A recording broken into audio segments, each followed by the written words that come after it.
ನಮಸ್ಕಾರ. ನಾನು ಗುರುರಾಜ್, ವಿಜಯಪುರ ಜಿಲ್ಲಾ ನ್ಯೂಸ್ 18 ವರದಿಗಾರ.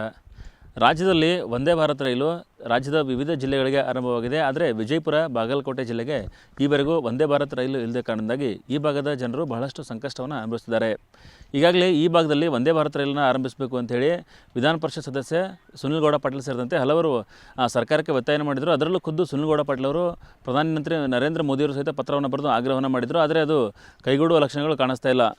ಕೇಂದ್ರ ರೈಲ್ವೆ ಇಲಾಖೆಯಿಂದ ಅದಕ್ಕೆ ಉತ್ತರವಾಗಿ ಪತ್ರ ಬಂದಿರುವಂಥದ್ದು, ಈ ಭಾಗದಲ್ಲಿ ವಂದೇ ಭಾರತ್ ರೈಲನ್ನು ಆರಂಭಿಸೋದಕ್ಕೆ ಸೂಕ್ತವಾದ ಸಮಯ ಅಲ್ಲ ಅಂಥೇಳಿ ಒಂದು ಉತ್ತರ ಬಂದಿರೋದ್ರಿಂದಾಗಿ ಈ ಭಾಗದ ಜನರಿಗೆ ಒಂದು ರೀತಿಯಿಂದ ಅಸಮಾಧಾನ ಉಂಟಾಗಿರುವಂಥದ್ದು. ರಾಜ್ಯದವರೇ ವಿ ಸೋಮಣ್ಣನವರು ರೈಲ್ವೆ ಇಲಾಖೆಯ ರಾಜ್ಯ ಸಚಿವರಾಗಿರೋದ ಕಾರಣದಿಂದಾಗಿ ಅವರು ಇದಕ್ಕೆ ಮುತುವರ್ಜಿಯನ್ನು ವಹಿಸಿ ಅದನ್ನು ಆರಂಭಿಸಬೇಕು ಅಂತೇಳಿ ಈ ಭಾಗದ ಜನರ ಒಂದು ಬೇಡಿಕೆಯಾಗಿದೆ. ಆದರೆ ಅದಕ್ಕೆ ಇದುವರೆಗೂ ಸ್ಪಂದನೆಯನ್ನು ವ್ಯಕ್ತವಾಗಿಲ್ಲ. ಕಾರಣ ಅಷ್ಟೇ, ವಿಜಯಪುರ ಜಿಲ್ಲೆಗೆ ಸುತ್ತಮುತ್ತ ಇರುವಂತಹ ಬೆಳಗಾವಿ ಜಿಲ್ಲೆ ಆಗಿರ್ಬೋದು, ಒಂದು ಕಡೆ ಬೆಳಗಾವಿ ಜಿಲ್ಲೆ, ಮತ್ತೊಂದು ಕಡೆ ಹುಬ್ಬಳ್ಳಿ ಮತ್ತು ಕಲಬುರಗಿ, ಮತ್ತು ಈ ಮಹಾರಾಷ್ಟ್ರದ ಸೊಲ್ಲಾಪುರ, ಈ 4 ದಿಕ್ಕುಗಳಲ್ಲೂ ಸಹಿತ ವಂದೇ ಭಾರತ್ ರೈಲು ಓಡುತ್ತೆ. ಆದರೆ ವಿಜಯಪುರಕ್ಕೆ ಆ ಸೌಲಭ್ಯ ಇಲ್ಲ. ಇಲ್ಲಿಂದ ಸೊಲ್ಲಾಪುರ ಕೇವಲ 100 ಕಿಲೋಮೀಟರ್ ಮಾತ್ರ ಇರುತ್ತದೆ. ಮುಂಬೈಯಿಂದ ಸೊಲ್ಲಾಪುರಕ್ಕೆ ಬರುವಂತಹ ರೈಲು ಏನು ಇಡೀ ದಿನ ಅದು ಸೊಲ್ಲಾಪುರದಲ್ಲೇ ಇರುತ್ತೆ. ಅದನ್ನು ವಿಜಯಪುರಕ್ಕೆ ಎಕ್ಸ್ಟೆಂಡ್ ಮಾಡಬೇಕು ಅಂತ ಸಹಿತ ಅವರು ಮನವಿಯನ್ನು ಮಾಡಿದರು. ಅದು ಸಹಿತ ಕಾರ್ಯಗತಗೊಂಡಿಲ್ಲ. ಹಾಗಾಗಿ ಜನರ ಬೇಡಿಕೆ ಇರುವಂಥದ್ದು ಇದನ್ನು ಕೂಡಲೇ ಆರಂಭಿಸಬೇಕು ಅಂಥೇಳಿ. ಮತ್ತು ಮುಂಬೈಯಿಂದ ಸೊಲ್ಲಾಪುರವರೆಗೆ ವಂದೇ ಭಾರತ್ ರೈಲಿದೆ, ಅದನ್ನು ಬಿಜಾಪುರವರೆಗೆ ವಿಸ್ತರಣೆ ಮಾಡಿರಿ ಅಂತೇಳಿ ನಾನು ಸಾಕಷ್ಟು ಸರಿ ಇವತ್ತು ನಮ್ಮ ಸಂಸದರಂಥ ರಮೇಶ್ ಜಿಗಜಿಣಗಿ ಸಾಹೇಬರಿಗೆ, PC ಗದ್ದಿಗೌಡ ಸಾಹೇಬರಿಗೆ ಪತ್ರ ಕೂಡ ಬರೆದಿದೆ.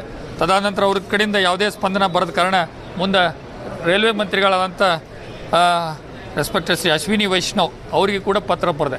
ಅಲ್ಲಿಂದ ಕೂಡ ಏನೂ ಸ್ಪಂದನೆ ಸಿಗಲಿಲ್ಲ. ಮುಂದೆ ತದನಂತರ ನಮ್ಮ ದೇಶದ ಪ್ರಧಾನಮಂತ್ರಿಗಳಾದಂಥ ಶ್ರೀ ನರೇಂದ್ರ ಮೋದಿಜಿಯವ್ರಿಗೆ ಪತ್ರ ಬರೆದೆ. ಅಲ್ಲಿ ಕೂಡ ನನಗೆ ಯಾವುದೇ ರೀತಿ ಸ್ಪಂದನೆ ಬರಲಿಲ್ಲ. ಮುಂದೆ ಈಗ ಮೊನ್ನೆ ಅವ್ರ ಕಡೆಯಿಂದ ಒಂದು ಲೆಟ್ರ್ ಬಂದಿದೆ ನನಗೆ. ಏನಪ್ಪ ಅಂದ್ರೆ ಪ್ರಧಾನಮಂತ್ರಿಗಳ ಕಡೆಯಿಂದ ಒಂದು ಲೆಟ್ರ್ ಬಂದದ್ದು. ಏನಪ್ಪ ಅಂದ್ರೆ ವಂದೇ ಭಾರತ್ ರೈಲ್ ನಮ್ಮ ಬಿಜಾಪುರ ಬಾಗಲಕೋಟೆಗೆ ನಾವು ಪ್ರಾರಂಭ ಮಾಡಲಿಕ್ಕೆ ಸಾಧ್ಯ ಇಲ್ಲ ಅಂಥೇಳಿ. ಮತ್ತು ಎಲ್ಲಿದೆಲ್ಲೇ ಗುಲ್ಬರ್ಗಾಕ್ಕೆ ಪ್ರಾರಂಭ ಆಕೈತಿ, ಬೆಳಗಾವಿಗೆ ಆಕೈತಿ, ಹುಬ್ಳಿಗೆ ಆಕೈತಿ, ಕೊಲ್ಹಾಪುರಕ್ಕೆ ಆಕೈತಿ, ಸೊಲ್ಲಾಪುರ ಇಲ್ಲ ಮಗಲ್ಗೆ ನಮ್ಮ ಸೊಲ್ಲಾಪುರಕ್ಕೆ ಪ್ರಾರಂಭ ಆಕೈತಿ. ಇಡೀ ಎಲ್ಲ ಕಡೆ ಬಿಜಾಪುರ ಬಾಗಲಕೋಟೆ ಜಿಲ್ಲಾ ಬಿಟ್ಟರೆ ಎಲ್ಲ ಕಡೆ ವಂದೇ ಭಾರತ್ ರೈಲ್ ಪ್ರಾರಂಭ ಆಗಿದೆ. ಇಲ್ಲಿ ಯಾಕೆ ಮಾಡ್ಲಿಕ್ಕೆ ಸಾಧ್ಯ ಇಲ್ಲ? ಬೇರೆ ಬೇರೆ ಕಡೆ ಈಗ ನೋಡಿರಿ, ಅಲ್ಲೆಲ್ಲ ಏರ್ಪೋರ್ಟ್ ಅದಾವೆ, ಫ್ಲೈಟ್ ಅದಾವೆ, ಬಸ್ ಅದಾವೆ, ಸಾಕಷ್ಟು ಕನ್ವೀನಿಯಂಟ್ ಅದ ಪ್ಯಾಸೆಂಜರ್ ಟೂರಿಸ್ಟ್ಗಳಿಗೆ. ಆದರೆ ಇಲ್ಲಿ ಯಾವುದೇ ರೀತಿ ಇನ್ನಿತರ ಸೌಲಭ್ಯಗಳಿಲ್ಲ. ಆದ ಕಾರಣ ಇದನ್ನು ಮಾಡಿದರೆ ಎಲ್ಲರಿಗೂ ಅನುಕೂಲ ಆಗ್ತದೆ. ಇವತ್ತು ಎಷ್ಟೋ ಬಿಸ್ನೆಸ್ ಬೆಳೀತದೆ. ಹೋಟೆಲ್ ಬಿಸ್ನೆಸ್ ಬೆಳೆದ್ರೆ ಇವತ್ತು ಕಿರಾಣಿ ಅಂಗಡಿ ಬಿಸ್ನೆಸ್ ಆಗ್ತದೆ. ಕಿರಾಣಿ ಅಂಗಡಿ ಬಿಸ್ನೆಸ್ ಬೆಳೀತಂದ್ರೆ ರೈತರಿಗೆ ಅದು ಆದಾಯ ಬರ್ತದೆ. ಸಾಕಷ್ಟು ರೀತಿ ಟ್ಯಾಕ್ಸಿ, ಪೆಟ್ರೋಲ್ ಪಂಪು ಎಲ್ಲ ಇವತ್ತು ಕೆಲ್ಸಕ್ಕೆ ಅನುಕೂಲ ಆಗ್ತದೆ. ಇದು ಮಾಡಿದರೆ ಭಾಳ ಅವರಿಬ್ಬರು ಸಂಸದರಿಗೆ ನಾವೆಲ್ಲ ನಮ್ಮ ಗ್ರಾಮ ಪಂಚಾಯತಿ ಸದಸ್ಯರ ವತಿಯಿಂದ ಅವರೆಲ್ಲರಿಗೆ ನಾವು ಸನ್ಮಾನ ಮಾಡ್ತೀವಿ ಅಂಥೇಳಿ ಅವ್ರಿಗೆ ವಿನಂತಿ ಮಾಡ್ತೀನಿ. ಇದರ ಜೊತೆಗೇ ವಿಜಯಪುರದಿಂದ ಬೆಂಗಳೂರಿಗೆ ಒಂದು ವಂದೇ ಭಾರತ್ ರೈಲನ್ನು ಕನೆಕ್ಟ್ ಮಾಡಿದರೆ ಬಹಳಷ್ಟು ಅನುಕೂಲ ಆಗುತ್ತೆ ಅನ್ನೋದು ಒಂದು ಜನರ ಬೇಡಿಕೆ ಆಗಿರುವಂಥದ್ದು. ಆದರೆ ರೈಲ್ವೆ ಇಲಾಖೆ ಹೇಳುವಂಥದ್ದು, ಈಗಾಗಲೇ ವಿಜಯಪುರದಿಂದ 5ಕ್ಕೂ ಅಧಿಕ ರೈಲುಗಳು ಬೆಂಗಳೂರಿಗೆ ಪ್ರಯಾಣ ಮಾಡ್ತವೆ ಮತ್ತು ಮುಂಬೈಗೆ 3 ರೈಲುಗಳು ಇರೋದ್ರಿಂದಾಗಿ ಈ ಸಮಯದಲ್ಲಿ ಅದು ಕಾರ್ಯ ಸಾಧುವಲ್ಲ ಅಂಥೇಳಿ ಅವರು ಒಂದು ಉತ್ತರವನ್ನು ಕೊಟ್ಟಿರೋದ್ರಿಂದಾಗಿ ಜನರಿಗೆ ಒಂದು ರೀತಿಯಿಂದ ಅಸಮಾಧಾನ ಇರುವಂಥದ್ದು. ಈಗ ಬೆಂಗಳೂರಿಗಿರುವಂತಹ 5 ರೈಲುಗಳಿವೆ. ಆದರೆ ಅದರ ಸಮಯ ಮತ್ತು ಇಲ್ಲಿನ ಜನರಿಗೆ ಅದು ಕನ್ವೀನಿಯಂಟ್ ಆಗ್ತಾ ಇಲ್ಲ. ಹಾಗಾಗಿ ಒಂದು ಸಮಸ್ಯೆ ಇರುವಂಥದ್ದು. ಸಂಜೆ 6 ಗಂಟೆಗೆ ವಿಜಯಪುರದಿಂದ ಹೊರತುಪಡಿಸಿದರೆ ಹೊರಟ್ರೆ ಅದು ಮಾರನೇ ದಿನ ಬೆಳಗ್ಗೆ 8 ಗಂಟೆ 9 ಗಂಟೆ ಅಥವಾ ಕೆಲವೊಂದು ಕಡೆ ಕ್ರಾಸಿಂಗ್ ಇದ್ದರೆ ಅದು ತುಂಬ ಹೊತ್ತು ಲೇಟ್ ಆಗುವಂಥ ಪರಿಸ್ಥಿತಿ ಇದೆ. ಅದರ ಬದಲಾಗಿ ವಂದೇ ಭಾರತ್ ರೈಲನ್ನು ನೀವು ಸಮಯಕ್ಕೆ ಸರಿಯಾಗಿ ಆರಂಭ ಮಾಡಿದರೆ ಇಲ್ಲಿಂದ ಬೆಂಗಳೂರಿಗೆ ಹೋಗೋರು ಅಥವಾ ಮುಂಬೈಗೆ ಹೋಗೋರಿಗೆ ಭಾಳಷ್ಟು ಅನುಕೂಲ ಆಗುತ್ತೆ ಅನ್ನೋದು ಒಂದು ಜನರ ಬೇಡಿಕೆ ಆಗಿರುವಂಥದ್ದು.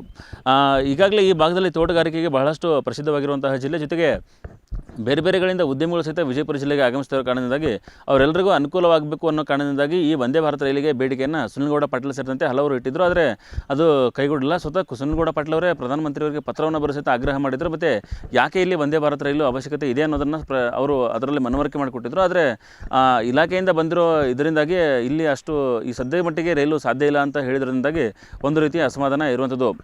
ಈಗ ಇರುವಂಥ ರೈಲುಗಳಲ್ಲಿ ಸಮಯ ಕನ್ವೀನಿಯಂಟ್ ಆಗದೇ ಇರೋ ಕಾರಣದಿಂದಾಗಿ ಸಚಿವ MB ಪಾಟೀಲ್ ಅವರು ಈ ವಿಜಯಪುರಕ್ಕೆ ಬೆಂಗಳೂರಿಗೆ ಇರುವಂತಹ ರೈಲಿನ ಸಮಯವನ್ನು ಕಡಿತ ಮಾಡೋದಕ್ಕೆ ಎಷ್ಟು ಸಾಧ್ಯವೋ ಅಷ್ಟು ಕಡಿಮೆ ಮಾಡಬೇಕು ಅಂತೇಳಿ ಅವರು ತಮ್ಮ ಇಲಾಖೆಯಿಂದ ಪ್ರಯತ್ನ ಮಾಡ್ತಾ ಇದ್ದಾರೆ. ಅದರ ಹೊರತುಪಡಿಸಿ ವಂದೇ ಭಾರತ್ ಆಗಿದ್ದರೆ ಇನ್ನಷ್ಟು ಸಮಯ ಉಳಿತಿತ್ತು ಅಂತೇಳಿ. ಇದು ಕೇವಲ ವಿಜಯಪುರಕ್ಕೆ ಮಾತ್ರ ಅಲ್ಲ, ವಿಜಯಪುರ, ಬಾಗಲಕೋಟೆ, ಗದಗ ಈ ಭಾಗದಲ್ಲಿ ಹೋಗುವಂಥ ಏನು ಜನರಿದ್ದಾರೆ ಅವರೆಲ್ಲರಿಗೂ ಭಾಳಷ್ಟು ಅನುಕೂಲ ಆಗುತ್ತೆ ಅಂತೇಳಿ. ಈಗಾಗಲೇ ಏನು ಹುಬ್ಬಳ್ಳಿಯಿಂದ ಈ ಮುಂದಿನ ಭಾಗ ಅಂದರೆ ಹಾವೇರಿ ಆಗಿರ್ಬೋದು, ದಾವಣಗೆರೆ, ತುಮಕೂರು ಆ ಭಾಗದಲ್ಲಿ ಹೋಗೋರಿಗೆ ಅನುಕೂಲ ಆಗುತ್ತೆ. ಆದರೆ ಹುಬ್ಬಳ್ಳಿಯಿಂದ ವಿಜಯಪುರದ ಮಧ್ಯದಲ್ಲಿ ಬರುವಂತಹ ಕಲಬುರಗಿ, ಗದಗ ಆಗಿರ್ಬೋದು, ಬಾಗಲಕೋಟೆ ಈ ಭಾಗದ ರೈಲಿಗೆ ಈ ಭಾಗದ ಜನರಿಗೆ ವಂದೇ ಭಾರತ್ ರೈಲು ಅನ್ವಯ ಆಗ್ತಾ ಇಲ್ಲ. ಹಾಗಾಗಿ ಈ ಭಾಗದಲ್ಲಿ ವಿಜಯಪುರದಿಂದ ಆರಂಭ ಮಾಡಿದರೆ ಅಲ್ಲಿವರೆಗೂ ಬೆಂಗಳೂರವರೆಗೂ ಮಾಡಿಕೊಟ್ರೆ ಈ ಜಿಲ್ಲೆಗಳು ಸಹಿತ ಅನುಕೂಲ ಆಗುತ್ತೆ ಅನ್ನೋದು ಈ ಒಂದು ಜನರ ಬೇಡಿಕೆ ಆಗಿರುವಂಥದ್ದು.